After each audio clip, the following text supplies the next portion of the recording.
অনেক ইচ্ছা হচ্ছিল নিজের রুমটায় যাওয়ার, কিন্তু সেটা তো সম্ভব না। বসে বসে এসব ভাবছি, তখনই মা আসলেন আমার রুমে। মা বলল, বাবা আসবো? আমি বললাম, আসুন, জিজ্ঞেস করার কি আছে। মা বলল, তুমি তো এখানে একাই থাকবে তাই না? আমি বললাম, জি। মা বলল, ঠিক আছে বাবা, তাহলে তুমি আর ভাড়াটিয়া হয়ে থাকার দরকার নেই, আমাদের সাথে থাকবে, কেমন?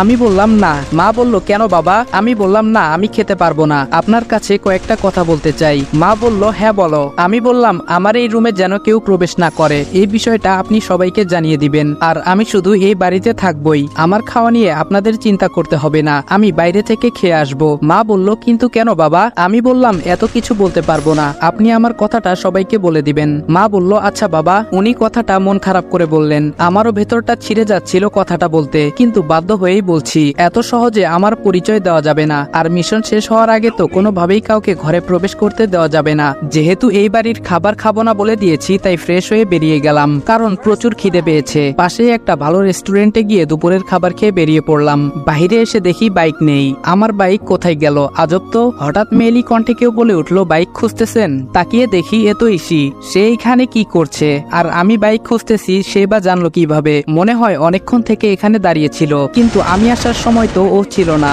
আমার ভাবনার মাঝে আবার ধমক দিয়ে বলল, হা করে কি ভাবছেন? আপনার বাইক পুলিশের ভ্যানে করে নিয়ে গেছে। আমি বললাম, কি? আমার বাইক কেন পুলিশ নেবে? ইসি বলল, আমায় কেন জিজ্ঞেস করছেন? সেটা থানায় গিয়ে পুলিশকে জিজ্ঞেস করুন, যত সব। এই বলে পাশ কাটিয়ে চলে গেল। আমি ক্যাবলাকান্তের মতো এখানে দাঁড়িয়ে আছি আর হা করে ওকে দেখছি। কি মায়াবী একটা মেয়ে, যেন আসমানের পরী, কিন্তু ব্যবহার শাকচুনির থেকেও বাজে। ভাবতে ভাবতে হঠাৎ গোর কাটলো সামনে দিয়ে যাওয়া একটা গাড়ির হর্নের শব্দে। হঠাৎ মনে হলো আমার বাইকটার কথা, তাই একটা রিক্সা ডেকে বললাম, এই মামা যাবেন?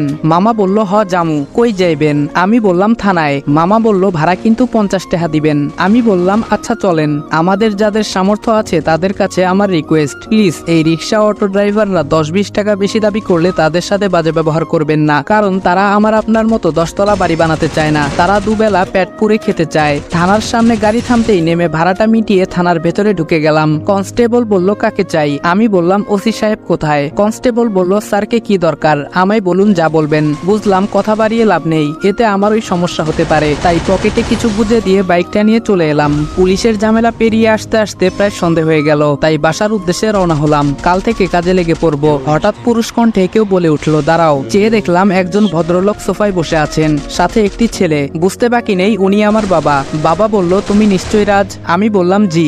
বাবা বলল, আমি আফজাল আল ইমরান, এই বাড়ির মালিক। তার মানে মিজান তোমার জন্য 2 মাস একটা ঘর চেয়েছে? আমি বললাম, জি। বাবা বলল, তুমি আমায় আঙ্কেল বলতে পারো, ভয় পাবার কিছু নেই, আমি তোমার বাবার মতোই। কথাটা শুনে কলিজাটা কেমন যেন করে